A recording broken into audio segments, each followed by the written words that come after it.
Hey guys, welcome back to the channel. So today's video we're going to be doing a shop talk video, and we're going to be discussing why shops charge what they charge and kind of give you guys a breakdown, so next time when you go to a shop and you have to do a repair, you kind of can understand how the invoicing and how to read the paperwork, so that way you know there's no confusion, there's no issue, and it also help you ask the right questions so you know where you're going to be paying for a repair, or at least a good majority of it right up front than just a guesstimate of it. So we're going to go ahead and discuss this topic today. If you guys haven't subscribed to the channel, go ahead and hit the subscribe button down below, because it definitely helps the channel grow. And with that said, let's go ahead and start talking about today's topic. So we're gonna go ahead and begin by me saying, guys, that depending on where you live, there's gonna be some variations to this, but most shops do kind of run the same. Depending on what state or city you live in, they may have different sort of we'll call them fees or things that shops can insert into your invoice, and it all varies. So there may be some things here that I may not cover that are not a thing here where I'm at. For this sole video, I'm going to be just kind of talking about what things are required for, let's say, my shop where I'm doing business. Now, most shops will have a labor rate. That is the first thing that you're going to be running into. Most shops are going to have a parts list on there, so you're also going to have a part on there. Most shops are going to have shop supplies or consumables on a ticket. You're also going to see hazmat or recycling fees, and you will also be seeing tax. Now, where I'm located, we have labor charges, parts charges, we have shop supplies, we have hazmat, and we also have taxes. These are the 5 things that basically go on any customer invoice. There is an addition of a sublet. Now, what a sublet is the best example that comes to mind is, let's say I do outer tie rods on your car. At my shop, I don't do alignments, I don't have the machinery, and I take it to a local alignment shop. They do the alignment for me.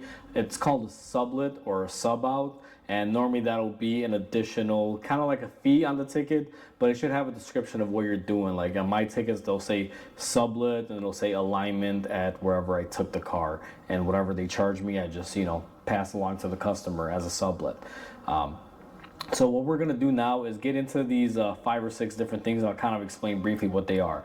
Now, labor rate, it's quite simple. That's what the shop is charging for every hour of labor that it's performing on your car, or that its technician is performing on your car. Now, most shops will have some sort of system that will basically give them labor rates on everything, like brake jobs or anything of that nature. So there are already predetermined times by law that we're able to charge. Now, some shops will vary on this. I can't say that it's always a very strict thing. I go solely based on Mitchell in my shop. So if Mitchell says it's 2 hours, I bill out 2 hours, and there's no variation to that. I've had a lot of people in the past tell me, well, I saw online it's like an hour and a half, and I'm like, this is my shop, this is what I use, this is what I bill, and there's no variation to that. Most software datas are going to be roughly around the same if you're using, let's say, Mitchell or AllData. I do find that sometimes you'll have about up to half an hour variance depending on which one you're using. Sometimes AllData will give you a half hour more, sometimes Mitchell is a half hour more or less, or vice versa, depending on how it works out. But that's what a shop labor rate is, guys. It's basically what the shop can bill you for every hour that they work on your vehicle, and normally it has already a predetermined amount of time based on some sort of catalog that they're using. And just because, like I said earlier, they're using a catalog doesn't mean they're always fair. So also check. Usually I tell people Mitchell and AllData are kind of the major ones to reference when it comes to this. Because if Mitchell says 1 hour and you're getting billed 4 hours for something, doesn't quite add up. You should definitely look into what's going on and what happened there. And I definitely wouldn't be paying them 4 hours for something that by law or by the book is only supposed to take an hour. It just doesn't add up. So watch out for that. So the second thing that you're going to be seeing on your invoice, guys, is going to be parts. Now, what the parts section of it is basically is any part that they put on your car that was used. For this example, I'll use a brake job. Let's say you're doing front brakes and you're doing pads and rotors. What it should normally look like, depending on what software they're using, it'll say front disc rotor times 2 for 2 of them, part number, and let's say $50 per piece. And at the end of the day, that'll basically be 50 times 2, which is 100. That's kind of how the breakdown is. And then you'll have your pads. It'll say front brake pads, part number times 1, and it's, let's say $50 as well. That's what your parts category or your parts section of it is. It'll basically list anything they used on your car that was an actual hard part for your vehicle. Things that don't go into this, and again, it depends, I could be wrong, but at least where I'm at, you cannot bill, things like brake cleaner or something like that onto the parts tab unless you're specifically doing a job that will require, let's say, like 5 or 6 cans of something. Then you can specifically bill it as a part. But if you're only using like a half a can of brake cleaner or something, there will be another section that you can basically bill that out to, and we're gonna touch on that here in a second. So the third thing that you're going to be seeing on most invoices, guys, is going to be shop supplies or consumables or some variation of something like that. What these generally are is basically things that the shop cannot bill you for because they only use a little amount of it and not a whole lot of it. So it wouldn't be fair to you to bill you for the full amount of something. Now, to give you an idea, when you're doing brakes, if you're using grease for the pins and everything, you're using some sort of like sanding material to clean out the brackets and the hub, and you're also using brake cleaner, which I can tell you 99% of the time, if not 100% of the time, you're using brake cleaner because you got to clean off your new parts. You got to clean off after you clean your rust off your hubs and everything with brake cleaner. Very, very common items there.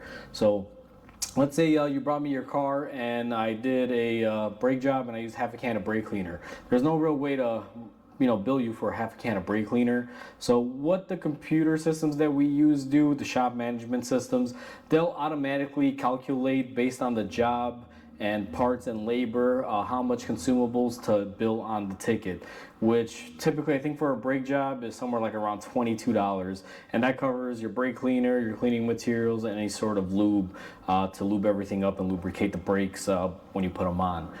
Most people find this to be like a way that mechanics might cheat them or steal from them, and it's not the case, guys. There's certain things that you wouldn't want to be paying full price for. Imagine if you brought me your car for brakes and every time I used my grease, I charged you $25, which is what it costs for me to buy that brake grease. And I'm only using a fraction of what's in there. That wouldn't be fair to you. So that's why we just let our computer systems bill a set amount, and they're already predetermined, and most of them are fine-tuned not to overcharge anyone. They only usually bill the right amount. It's a lot cheaper to do it this way than billing everything out, because at the end of the day, you might not want to pay $25 for the grease and $10 for some brake cleaner, and let's say $15 for some sanding discs and things of that nature. So just having it all in one as a shop supply just makes it a lot easier. And this will vary too, guys. If you're doing a $10,000 labor job, let's say you're doing an engine, obviously shop supplies will vary. There'll be a lot more for the shop supplies because you need a lot more materials for something like that. So these systems will automatically calculate that based on labor and parts. Usually it's a percentage of both of them. Sometimes it could be one or the other, but typically most shop management systems will bill based on both of percentages on parts and labor, and they'll take into effect the type of job you're doing and bill accordingly. It's automatic. We don't really get to change that. At least in the system that I use, I don't get to change it. I can tell the computer I want a certain percentage of this or that, but I just leave everything at the standard tables, and it just bills whatever industry standard is. So that's what shop supplies are. Now, the fourth thing that you're going to be finding on most invoices, guys, is going to be hazmat, recycling, or some sort of environmental charge. What that basically is if you're coming in here and you're doing, let's say, a mechanical job, that job requires us to throw away things and it generates waste. You're basically paying for the disposal of that stuff. Where I'm at, the city does not offer garbage services or recycling services to businesses, so we have to go private companies. And basically, I charge that on my invoice, and typically it works out to a couple bucks per car. It shouldn't be anything overly major, to be quite honest with you, but it just helps pay for things of that nature. It also covers things like oil filters. We have to recycle those to recycle oil and to basically recycle, trash, all your parts and things of that nature. That's what these fees will cover. If you get a hazmat fee and it's something like $300, obviously there's something going on there. This part of it is generated by the shop management software. It automatically knows how to generate it, and I don't really know what the parameters are, but like I said, typically it's not anything major. It's typically a couple bucks. So the fifth thing that you're going to be seeing on most invoices, guys, is going to be a sublet. Now, a sublet isn't as common, but what it covers is basically a shop not being able to do something in-house, and they're going to be paying either an outside vendor or, you know, taking your car to an outside place to get something done. In my scenario, the only thing I really sublet out for would be is if you came here, you got your suspension worked on, you need an alignment. I don't have an alignment rack in my shop due to, you know, restrictions on how big my shop is. I just can't fit it in here. So what I do is I take it down to our local, you know, alignment shop, and I get the car aligned, and I typically just on the ticket will sublet it out and just put the cost that it costs me to, you know, take it down there and get that service performed down there. Normally it'll have a description like, you know, sublet out for alignment, sublet out for a window, or whatever the thing is that they're subletting it out for. So that's what a sublet is. If you guys see that on your ticket, it's typically a service that you wanted to do with that company, but they couldn't do it in-house, so they had to outsource it. And instead of sitting there and trying to provide all their information of like parts and things, because realistically, if I call out for a windshield company to come out here and replace a windshield while I'm doing some services on a car, I'm not going to be able to try to figure out what the part number on the windshield is and how much silicone or how much sealant they used on your window and how much labor. So it just basically adds everything together and conforms it into one as a sublet, and it just you know, will give you a description of what it is that was done. Now, the final thing that you're going to have on your invoice, guys, is going to be tax. Depending on where you're at or what state you live in, you'll see it or you won't see it, and there's just no escaping it. Any legitimate shop that has a business license that works in a state that collects tax on items is going to be charging you tax. We have no control over this. I always tell this to my customers: tax is basically delegated by the city, state, municipality, wherever you're located. Sometimes there might be like a double tax. Like I know here, I'm in Illinois. I think the Illinois state tax is like 10%, but here in the city that I'm in, it's 11%. It's an extra percentage more. So that'll vary state by state or area to area. Go figure. At least where I'm at, tax only will apply to your parts and to your consumables. It doesn't really taxate anything else because labor here is non-taxable, and it's basically non-taxable as far as what's called environmental or like waste charges. Actually, the other thing that you do get taxed on that I remember is also sublets, because that can include parts and everything on there. So that's just a general one over everything. So basically most taxes are collected from parts, shop supplies, and any sort of sublet that has been given out, because generally those are taxable items. And again, it's not up to the shop, it's just solely based on where you are. Our shop management systems do that automatically as well. Now that we've talked about everything that goes on an invoice, guys, I will kind of tell you that whenever you go into a shop, if you're trying to get a quote for a brake job, make sure that you ask them if that includes everything, including the items that we just discussed. Ask them if it covers the labor, the parts, the tax, any shop supplies or any fees or anything that are on there. Make sure you get a full total, because what I find happens a lot is most people, at least in prior shops that I worked at, the service advisors would just tell someone, hey, it's $100 for the parts and $100 for labor, and most people's minds are, oh, it's $200. But when they get there and they pick up their car and it's invoiced and taxed and all those fees and everything apply, it may be $300, and then they're arguing like, what do you mean? You said it was $200. Why is it $300? And then you have to sit there and explain as to why and show them the breakdown. What I do as a shop owner and as a mechanic, I always make sure that when I give a customer a quote, I have my parts, my labor, I have my tax, and all my fees on there as far as consumables and everything, and I give them the price. Now, a lot of people may say, Mike, that's very brave or ballsy because not every job can go as expected. And you are correct. I mean, you could easily give a customer a break job quote for, let's say, $250, including everything. And that job, in the end, let's say bolt breaks or you need something, you need to add more to it, could be a $300 or $400 break job. But what I always do is I tell my customers and I explain it very thoroughly, like, hey, it'll be $250 with everything. Now your car is older. If something were to break, what I'll do is I'll call you, I'll let you know, and we'll figure it out from there. And the price may go up. It's not exactly what we just talked about most of the time. So when you go into a shop, always make sure you ask them what is the complete price, because a lot of shops will just, like I said, just give you bare minimum info, and sometimes that'll lead to issues. And I can't say it's wrong of them to do so, but I can't also say it's right of them to do so.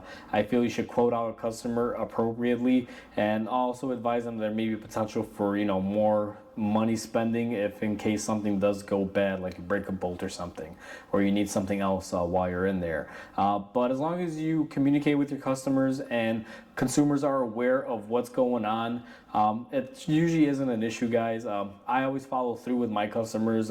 They know exactly. If I told you it's $250 to do your brakes, and I see something's going to be an issue after, let's say I get the car in the air and rip apart the brakes, I'll call my customer and be like, hey, we're on track, I'm doing this, but I found this to be an issue, or this thing is going to break, or this bolt broke, for example. And I'll tell them this is what it costs. The bolts, let's say $5, it's going to take me 20 minutes to remove the broken bolt. I'll bill you 20 minutes for labor and this and that.